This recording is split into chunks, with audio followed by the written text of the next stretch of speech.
Hello guys, आपका एक बार फिर से स्वागत है हमारे चैनल सिग्नल कॉमर्स की classes a complete solution of commerce education में। तो गाइस, जैसे कि हमारा जो टॉपिक चल रहा था, ये चल रहा था admission of A new partner का, जिसकी हमने आपको कंसर्न वीडियो वॉल्यूम 1, 2, 3 के रूप में दी थी, जिसमें हमने आपको फर्स्ट वीडियो में उसकी जनरल एंट्री, सेकंड वीडियो में revaluation of assets and liabilities के कंसर्न की जनरल एंट्रीज, और थर्ड वीडियो में हमने उसको आपको अकाउंट के बारे में बताया था। आज की इस वीडियो में हम आपके लिए, जैसा आपको हमने कहा था कि हम नेक्स्ट सेशन में आपके लिए जो न्यूमेरिकल क्वेश्चंस होंगे उसके बारे में जानकारी देंगे। तो आज की वीडियो में हम बताएंगे कि admission of new partner concern में जो जनरल एंट्री और जो अकाउंट होते हैं उन्हें हम किस प्रकार से तैयार कर सकते हैं, किस प्रकार से उनको प्रिपेयर कर सकते हैं। तो आइए गाइस, बहुत ही इंटरेस्टिंग होने वाली वीडियो आपके लिए। आज हम समझेंगे admission of new partner condition में कि हम कौन कौन सी जनरल एंट्रीज और कौन कौन से अकाउंट तैयार कर सकते हैं। तो गाइस, सबसे पहले हमने समय का ध्यान रखते हुए हमने इसके फॉर्मेट पहले से आपके लिए तैयार कर रखे हैं, ताकि आपको कम समय में हम ज़्यादा नॉलेज दे सकें। तो गाइस, सबसे पहले हमें इसमें जनरल एंट्री बनानी होती है, जिसका आपके सामने ये फॉर्मेट है। यहाँ पे हम जनरल एंट्रीज बनाते हैं। इसका फॉर्मेट होता है, इसमें 5 कॉलम होते हैं। पहला डेट, पर्टिकुलर, LF यानी कि लेजर फोलियो, अमाउंट डेबिट और अमाउंट क्रेडिट। तो ये हमारा जनरल एंट्री का फॉर्मेट है।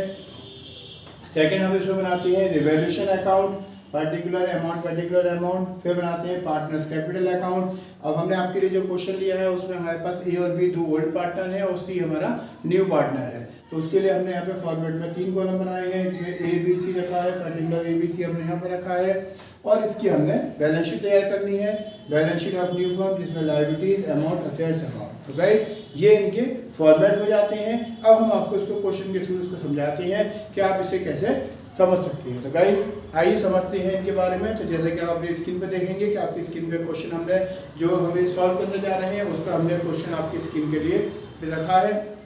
तो उस क्वेश्चन को अपनी स्क्रीन पे देखें, पढ़ें और फिर हम उसका सॉल्यूशन आपको समझाते हैं।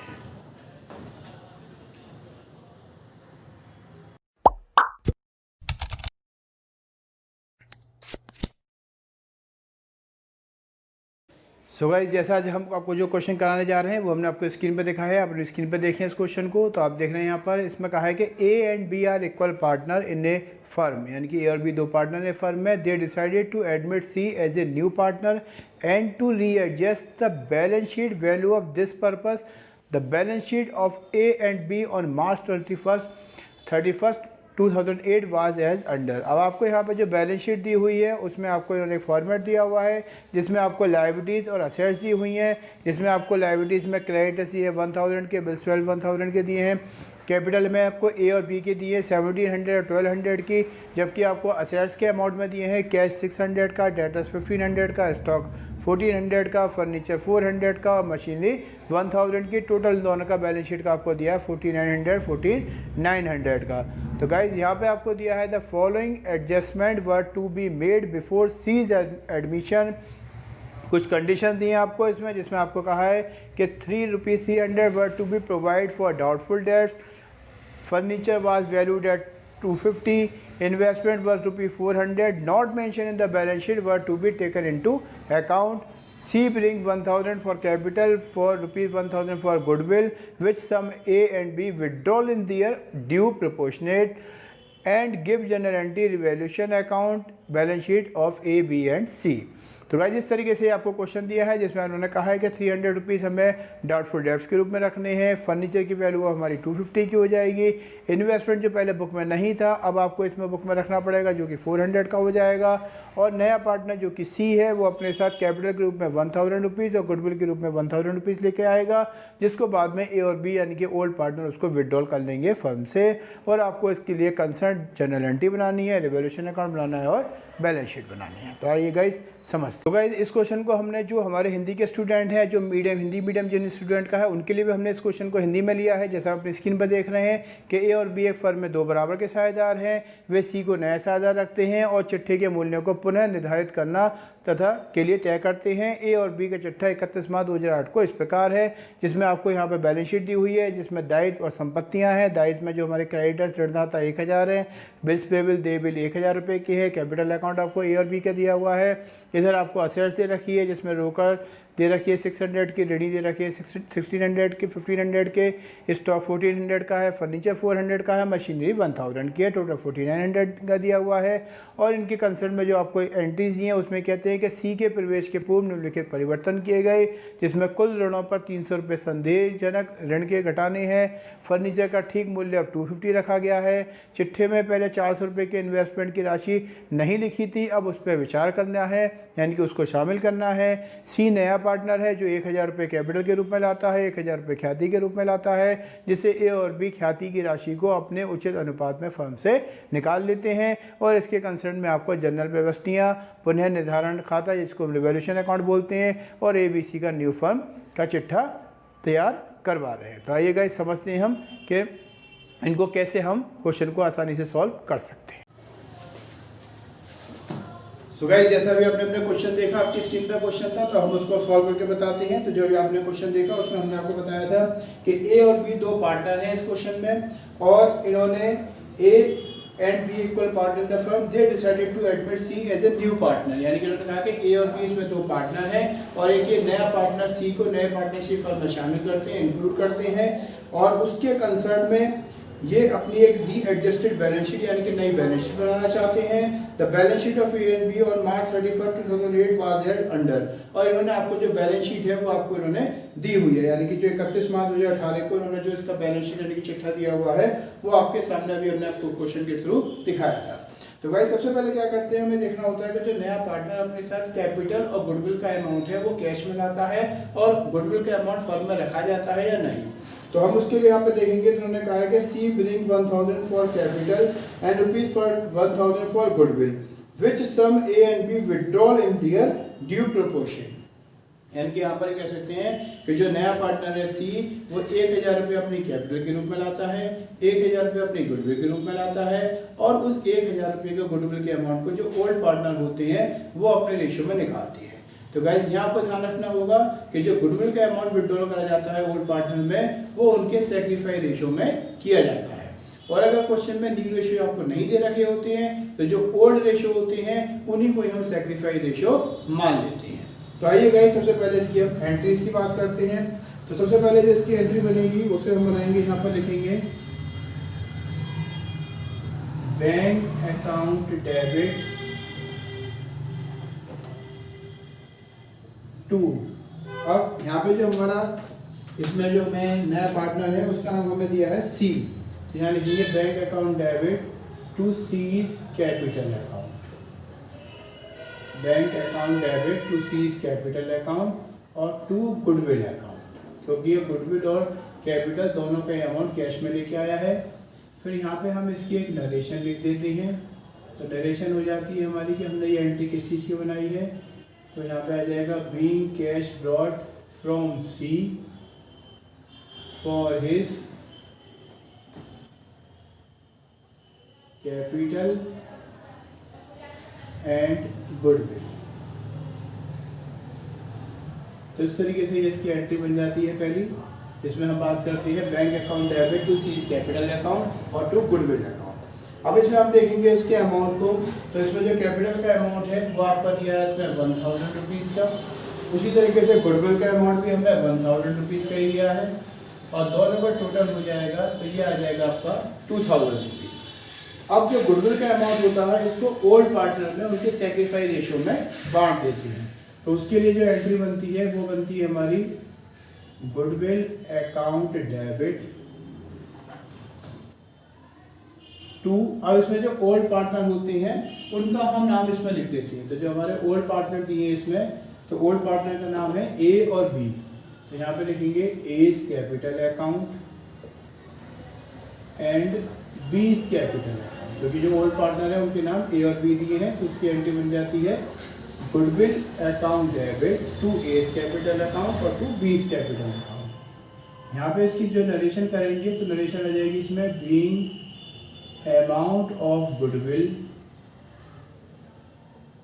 divided between old partner। तो ये इसकी नरेशन बन जाती है। Goodwill account debit to A's capital account to B's capital account और being amount of goodwill divided between old partner. तो गाइस यहाँ हमें जो गुडविल बांटनी होती है वो इनके सैक्रिफाइस रेशो बांटते हैं। तो जैसा आपने क्वेश्चन में देखेंगे कि ए और बी जो थे इनके पार्ट हमें जो रेशो दी है ओल्ड रेशो वो इक्वल है और न्यू रेशो के बाद में कोई इन्फॉर्मेशन दी नहीं है। तो जो ओल्ड रेशो है वो सैक्रिफाइस रेशो माने जाएंगे। तो इसका मतलब जो गुडविल का अमाउंट था हमारा 1000 रुपये का जो हमारी गुडविल है यहाँ पर, क्योंकि जो गुडविल का अमाउंट है आप देखेंगे यहाँ पे 1000 रुपये है, तो इस 1000 रुपये को इन दोनों में इक्वल बांट देंगे। तो इक्वल इसमें बांट के आ जाएगा ये 500 एंड 500। गाइस इसके बाद ये कहती हैं कि which sum A and B withdrawal in their due proportional, यानी कि जो ए और बी है उन्होंने इस अमाउंट को क्या कर दिया, फर्म से विड्रॉल कर लिया है। तो जो विड्रॉल किया है तो उसके लिए फिर एंट्री लिखते हैं यहाँ पर हम लोग एज कैपिटल अकाउंट डेबिट, क्योंकि यहाँ पे जो ओल्ड पार्टनर है उनको हमें अब डेबिट करना होगा, और बीस कैपिटल अकाउंट डेबिट, और जो नया पार्टनर जो हमारा अमाउंट है इसका गुडविल का वो हमारा यहाँ टू बैंक के नाम से उसको लिख देंगे। इसका मतलब गुडविल का अमाउंट उन्होंने ओल्ड पार्टनर ने क्या कर लिया, विड्रॉल कर लिया। तो यहाँ पे लिखेंगे being amount of goodwill withdrawal, यानी कि उन्होंने निकाल दिया। तो विड्रॉल बाय ओल्ड पार्टनर, किसने निकाला है, ओल्ड पार्टनर ने निकाला है। तो यहाँ पे एंट्री बन जाएगी being amount of goodwill withdrawal by old partner. अब इसमें जो अमाउंट आएगा तो इसका 500 आ जाएगा, ये भी 500 आ जाएगा और ये अमाउंट आ जाएगा हमारा 1000। तो इस तरीके से ये हमारे नए पार्टनर के द्वारा जो कैपिटल का अमाउंट आया जाता है, जो गुडविल का अमाउंट होता है डिस्ट्रीब्यूट किया जाता है, और अगर गुडविल का अमाउंट विड्रॉल करा जाता है तो हम उसकी एंट्री बना देते हैं। इसके बाद हम देखते हैं कि जो हमारे असेट्स और लायबिलिटीज होती हैं अगर हम उसको रिवैल्यूट कर रही होती हैं तो उसमें क्या कंडीशंस आती हैं। तो जैसा आपने स्क्रीन पे अपना क्वेश्चन दिखाया था हमने, तो उसमें आपको देखा था, तो उन्होंने कहा था कि जो हमारे बेड डेट्स हैं उसमें हमारी 300 रुपीज़ की कमी हुई है और फर्नीचर हमारे अब 250 के हो गए, जबकि पहले फर्नीचर थे 400 के। तो इस तरीके से दो असेट्स की वैल्यू क्या हुई है, कम हुई है। तो जब दो असेट्स की वैल्यू कम होती है तो उसके लिए हमने आपको जो पेनल्टी बताई थी, तो बताया था उसमें एंट्री बनती है revaluation account debit to assets account. तो यहाँ पे असेट्स की जगह उन इंडिविजुअली नेम आ जाएंगे जो हमारी असेट्स हैं। तो यहाँ हमारी एंट्री बन जाएगी फिर रिवैल्यूएशन अकाउंट डेबिट और टू, अब असेट्स का नाम है, एक तो जो प्रोविजन फॉर बैड डेट्स है उसके लिए हम यहाँ यूज कर लेते हैं डेटर्स अकाउंट को, क्योंकि वो डेटर्स में से कम होगा, और एक हमारी इसमें कमी हुई है फर्नीचर में, तो यहाँ लिख देंगे हम फर्नीचर। तो इस तरीके से यहाँ पे देखेंगे आप लोग, तो यहाँ पर एंट्री बन जाती है हमारी, नरेशन इसकी हम लिख देंगे बीइंग रिवैल्यूएशन ऑफ असेट्स, क्योंकि हमारी क्या हुआ है, यहाँ पर हमारी रिवैल्यूएशन हुई है, यानी कि पुनः मूल्यांकन हुआ है किसका, असेट्स का, और असेट्स का यहाँ पे नाम हमने दे दिया डेटर्स और फर्नीचर। तो इस तरीके से यहाँ पे ये एंट्री बन जाती है। अब बात आती है इनके अमाउंट की, तो हमें अमाउंट जो दिया है डेटर्स का वो हमें इन्होंने 300 का दिया है, जबकि फर्नीचर का आप देखेंगे तो इसमें हमें 400 बैलेंस शीट में दिया था, 250 अब इसके रिवैल्यूट करना है। तो फर्नीचर में जो कमी हुई है वो हमारी कमी हुई है 150 की। तो इस तरीके से हम देखेंगे तो ये अमाउंट हो जाएगा हमारा 450 का। इसके बाद गाइस बात करते हैं investment worth ₹400 not mention in the balance sheet worth to be taken into account, यानी कि एक तरीके से हमारी क्या हो गई, अनरिकॉर्डेड असेट्स हो गए, यानी कि हमारा इन्वेस्टमेंट का अमाउंट जो पहले बुक में नहीं था अब हमें उसे बुक में शामिल करना है। तो हमारी एक तरीके से असेट्स बढ़ गई। तो जब असेट्स बढ़ जाती है तो उसकी एंट्री आपको बताई थी assets account debit to revaluation account. तो यहाँ पे जो एंट्री बनेगी तो उस असेट्स का नाम क्या है, इन्वेस्टमेंट। तो यहाँ पे लिख देंगे हम लोग फिर इन्वेस्टमेंट अकाउंट डेबिट और टू रिवैल्यूएशन अकाउंट, क्योंकि हमें यहाँ पे किस अकाउंट के थ्रू एंट्री करनी है, रिवैल्यूएशन अकाउंट के थ्रू। तो इस तरीके से यहाँ पे इसकी एंट्री आ जाती है यहाँ पर बीइंग रिवैल्यूएशन ऑफ असेट्स, क्योंकि हमने यहाँ पे क्या करा है, असेट्स को डिवैल्यूट किया है और हमें पता लगा कि एक इन्वेस्टमेंट का अमाउंट ऐसा था जो पहले रिकॉर्ड में नहीं था, अब हमें उसे रिकॉर्ड में लाना है, तो उसकी हम एंट्री बनाएंगे और ये अमाउंट आ जाएगा हमारा 400।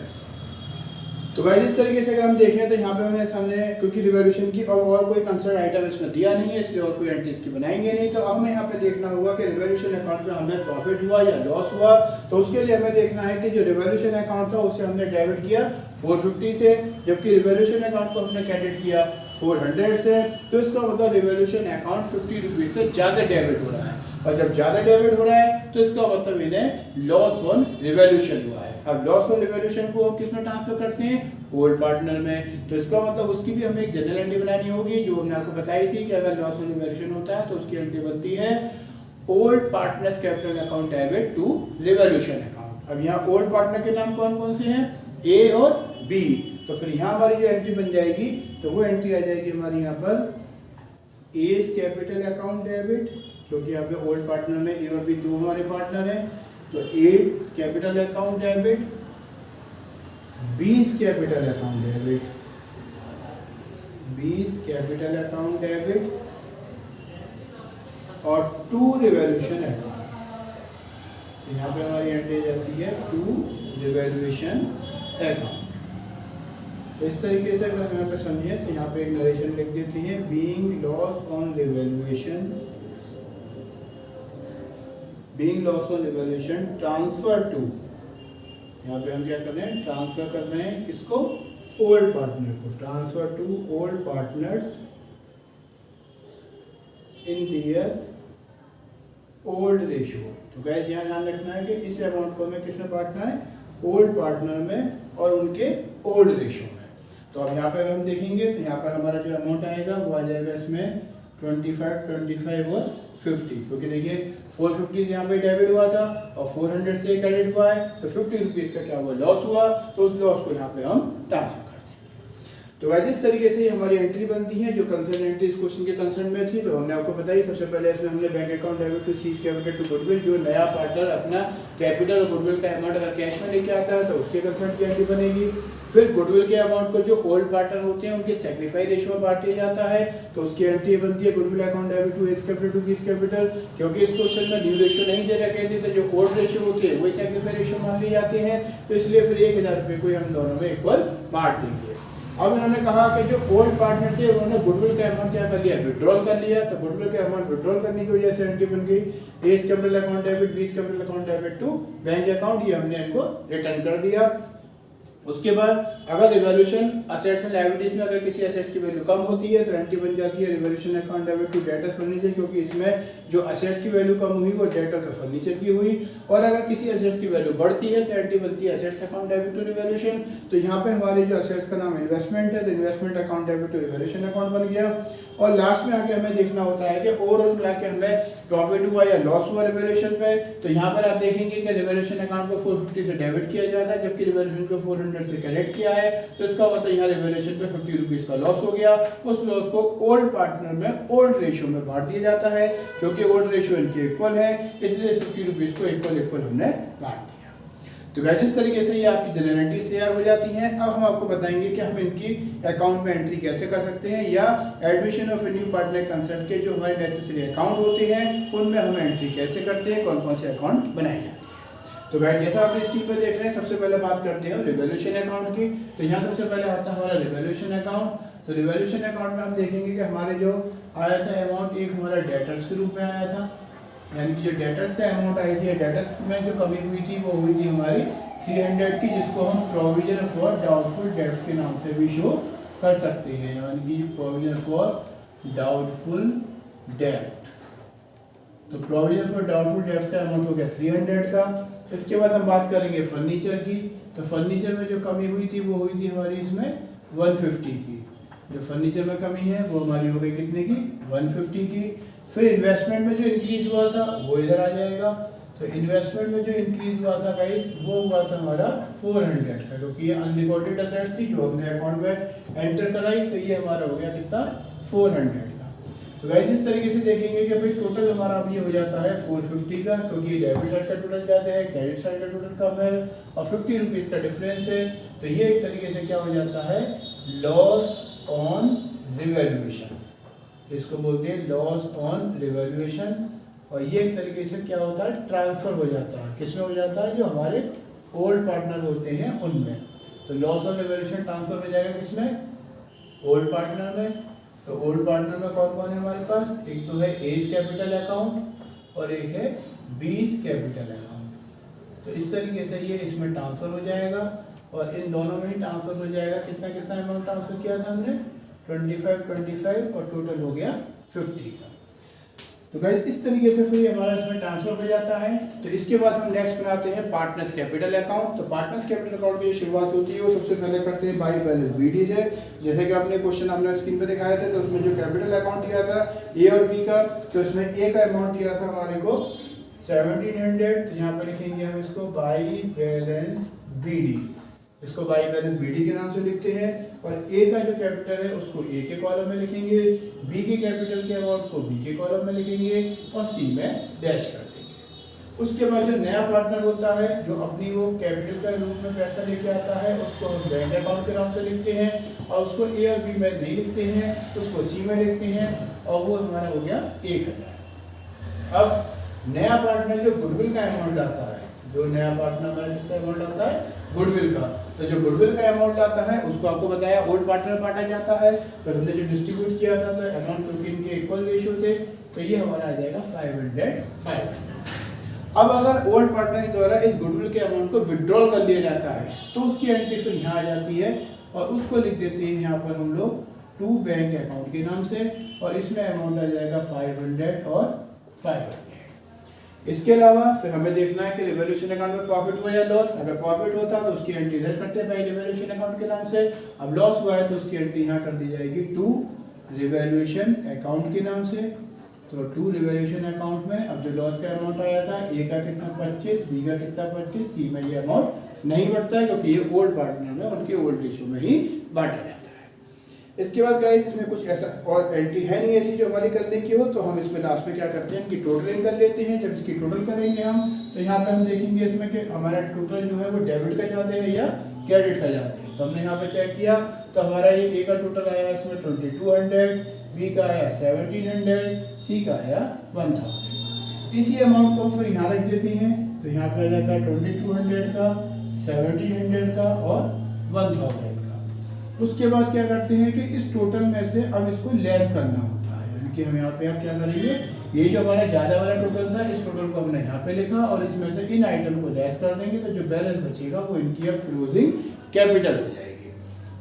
तो गाइस यहाँ देखते हैं हम, तो हमारा जो अमाउंट आएगा क्लोजिंग कैपिटल का वो आ जाएगा हमारा इसमें 1675, इसका हमारा 1000 ही आ जाएगा, और इसका अमाउंट आ जाएगा हमारा 1175। तो इस तरीके से ये हमारी क्या हो जाती है, क्लोजिंग कैपिटल हो जाती है। अब इस क्लोजिंग कैपिटल को हमें जो बैलेंस शीट है हमारे न्यू फर्म की उसमें ट्रांसफर करना होता है। उसमें ट्रांसफर करने के लिए सबसे पहले लिखते हैं हम लोग यहाँ पर कैपिटल अकाउंट। अब इसमें जो हमारे ये पार्टनर्स कैपिटल अकाउंट से जो हमारा बैलेंस आता है, जैसे कि हमारे पास जो पार्टनर थे वो इसमें 3 पार्टनर हो गए ए बी सी, तो इनका अमाउंट आ जाएगा 1675, 1175 और 1000। तो इस तरीके से अगर हम इनका अमाउंट देखें तो इनकी जो टोटल आ जाता है हमारा वो आ जाता है हमारा 3850 का। ये अमाउंट आएगा 3850 का, तो ये हमारा कैपिटल अकाउंट के रूप में आ जाता है। इसके अलावा बैलेंस शीट में अगर देखें तो हमें इसमें क्रेडिटर्स दिए हुए हैं और बिल्स पेबल दिए हुए हैं, क्योंकि ये भी लायबिलिटीज के आइटम होते हैं, तो इनको भी फिर हम लायबिलिटी साइड में ही लिख देते हैं। तो क्रेडिटर्स का अमाउंट हमें दिया है इसमें 1000 रुपीज़ का, और बिल्स पेबल का अमाउंट दिया है इसमें, वो भी हमें इसमें 1000 रुपीज़ का ही दिया है, तो बिल्स पेबल भी हमारा 1000 आ जाएगा। इस तरीके से अगर हम इसको देखें तो इनका जो टोटल आ जाएगा वो आ जाएगा 5850 का। तो ये हमारी जो लायबिलिटी साइड है वो कंप्लीट हो जाती है। अब हम बात करते हैं इसकी एसेट साइड की। तो एसेट साइड में सबसे पहले आपको दिया है इसमें कैश एट बैंक के रूप में, तो यहाँ लिख देंगे इसमें हम कैश एट बैंक। अब कैश एट बैंक में देखेंगे आप तो हमें इसमें ऑलरेडी 600 का अमाउंट दिया था। अब इसमें क्या करेंगे, जो नया पार्टनर कैपिटल के रूप में पैसे लाया था उसको इसमें ऐड कर देंगे, जो गुडविल का अमाउंट आया था वो इसमें ऐड कर देंगे, और अगर गुडविल का अमाउंट इन्होंने विड्रॉल कर दिया है, जैसे कि आप लोगों ने विड्रॉल किया था, तो वो इसको लेस कर देंगे। तो इस तरीके से 600 प्लस 1000 प्लस 1000 माइनस 1000 करेंगे तो ये आ जाएगा आपका 1600। तो जो हमारे पास अब क्लोजिंग बैलेंस जो बचा कैश का वो बचता है हमारा 1600 का। तो गाइस नेक्स्ट हम देखते हैं, इसमें हमें दिया था डेटर्स। तो जो डेटर्स हमें दिया है तो वो यहाँ पे लिख देंगे हम डेटर्स को। तो डेटर्स हमें दिया था इसमें 1500 का। तो 1500 में जब हम देखेंगे यहाँ पे तो डेटर्स में हमारी कमी हुई थी 300 की, तो इस 300 को हम क्या कर देंगे, इसमें से लेस कर देंगे, तो ये आ जाएगा हमारा 1200। डेटर्स की बात करते हैं स्टॉक की। तो स्टॉक हमें दिया है इसमें क्वेश्चन में आपका, स्टॉक का अमाउंट दिया है इसमें 1400 का, यहाँ पर लिखेंगे 1400, क्योंकि स्टॉक में कोई भी चेंजेस नहीं हुआ है तो इसलिए स्टॉक का डायरेक्ट अमाउंट आ जाएगा हमारा 1400 का। इसके बाद बात करते हैं फर्नीचर की। तो जो फर्नीचर का अमाउंट हमें दिया था, तो ये हमें दिया था, पहले हमारा था कितना 400 का। अब इसमें जो कमी हुई थी 150 की कमी हुई थी, और 150 की कमी के बाद जो हमारा अमाउंट रह गया बैलेंस में वो आया 250। इसके बाद गाइस इन्होंने हमें इन्वेस्टमेंट दिया था 400 का, जो कि पहले बुक में नहीं था, अब हमें रिकॉर्ड में लेके आना है। तो हम यहाँ पे इन्वेस्टमेंट की भी एंट्री करेंगे, और इन्वेस्टमेंट की जो एंट्री की जाएगी वो की जाएगी हमारी 400 रुपीज़ से। तो गाइस इस तरीके से अगर हम इसको देखें तो हमने ये जो सारी एंट्रीज थी जो इसमें आ सकती थी वो हमने इसमें की। अब इनका लास्ट में टोटल कर देते हैं। जब टोटल करेंगे तो आपको जैसे पता है कि जो बैलेंस शीट होती है इसका टोटल दोनों तरफ का क्या आना चाहिए, इक्वल आना चाहिए। तो यहाँ पे हम इसका इक्वल आंसर हमारा आ जाता है। तो हम इसमें जब चेक करते हैं यहाँ पर, तो हमारे पास जो आइटम आती है इसमें एक मशीन हो है हमारी, जो इसमें हमारी लिखने से रह गई थी। तो यहाँ पे लिखते हैं मशीनरी, ये हमें दिया है 1000 रुपीज़ का, और फिर इसका हम टोटल कर देते हैं तो ये आ जाता है हमारा 585। तो गाइस इस तरीके से ये आपका क्वेश्चन जो हो जाता है वो कंप्लीट हो जाता है। तो जैसा कि आपको हमने बताया कि इसमें हमारे पास जो एंट्रीज होती हैं और हमारे अकाउंट होते हैं, तो जनरल एंट्री जो होती है ये आपके सामने हमने बनाई, और जो अकाउंट होते हैं वो हमारे सामने ये होते हैं। इसमें 3 अकाउंट बनाए जाते हैं। एक रिवैल्यूएशन अकाउंट जिसमें असेट्स और लायबिलिटीज की वैल्यू को रिवैल्यूड किया जाता है। अगर असेट्स में कमी हुई है तो उसको हम डेबिट में लिखेंगे, असेट्स में इंक्रीज हुई है तो क्रेडिट में लिखते हैं, लायबिलिटीज में इसका अपोजिट कर देते हैं। अगर लायबिलिटीज में हमारी इंक्रीज हुआ है तो डेबिट में लिखेंगे, डिक्रीज हुआ तो क्रेडिट में लिखेंगे। बाद में पार्टनर्स कैपिटल अकाउंट बनाते हैं। पार्टनर्स कैपिटल अकाउंट में सबसे पहले बाई बैलेंस बीडी में जो ओल्ड पार्टनर होते हैं उनकी ओल्ड कैपिटल लिखी जाती है। बाई बैंक अकाउंट में जो नया पार्टनर कैपिटल का अमाउंट लाता है वो लिखा जाता है। बाई गुडविल में फिर जो नया पार्टनर गुडविल का अमाउंट लाता है उसे ओल्ड पार्टनर में सेक्रीफाई रेशियो बांटते हैं तो उसकी एंट्री करते हैं। उसके बाद और कोई एंट्री नहीं है तो हमने इसका टोटल लगाया। इधर इन्होंने कहा था कि गुडविल का अमाउंट उन्होंने विड्रॉल कर दिया तो हमने उसकी एंट्री बना दी, और ये रिवैल्यूएशन पर लॉस हुआ था उसकी एंट्री यहाँ पे लिख दी, और टोटलिंग करने के बाद इनको लेस किया तो ये इनका क्लोजिंग कैपिटल का अमाउंट आ गया। इस क्लोजिंग कैपिटल के अमाउंट को हमने यहाँ ओल्ड बैलेंस शीट में लिखा, जो हम इसकी न्यू बैलेंस शीट बना रहे हैं। और इसके बाद इनकी कैरेक्टर डिस्पेबल का अमाउंट दिया था वो हमने लिख दिया, और इधर हमने असेट्स के आइटम लिखे जिसमें कैश में 600 रुपये हमें ऑलरेडी दिया हुआ था। 1000 ये अपने कैपिटल के रूप में लेके आया, 1000 गुडविल के रूप में लेके आया, 1000 गुडविल का अमाउंट उन्होंने विड्रॉल कर दिया तो अमाउंट रह गया कैश का 1600। डेटर्स हमारे 1500 के थे, इसमें 300 लेस करा तो ये आ गया 1200। स्टॉक 1400 का हो गया। फर्नीचर हमारा 400 था, इसमें 150 हमने कम कर दिया तो 250 का रह गया। इन्वेस्टमेंट पहले रिकॉर्ड में नहीं था, हमने उसको शामिल कर लिया तो ये 400 का आ गया। और मशीन में कोई चेंजेस था नहीं तो ये एज इट इज 1000 का ही आ जाएगा, और टोटल भी इनका आ गया 585। तो गाइज इस तरीके से ये आपका एडमिशन और न्यू पार्टनर कंसर्ट में जो नेसेसरी जनरल एंट्रीज हैं और नेसेसरी अकाउंट है वो हमने आपको दोनों इस क्वेश्चन में बताए। हमें उम्मीद है कि आपको समझ में आए होंगे, पसंद आया होगा। गाइज अगर आप हमारे चैनल के साथ नए जुड़े हुए हैं तो प्लीज़ हमारे चैनल को सब्सक्राइब जरूर कर दें, और अगर आपको वीडियो पसंद आती है तो उनको लाइक शेयर और कमेंट भी जरूर करें ताकि हम आपके लिए और अच्छी मोटिवेशन वीडियो को बना सकें। Guys thank you.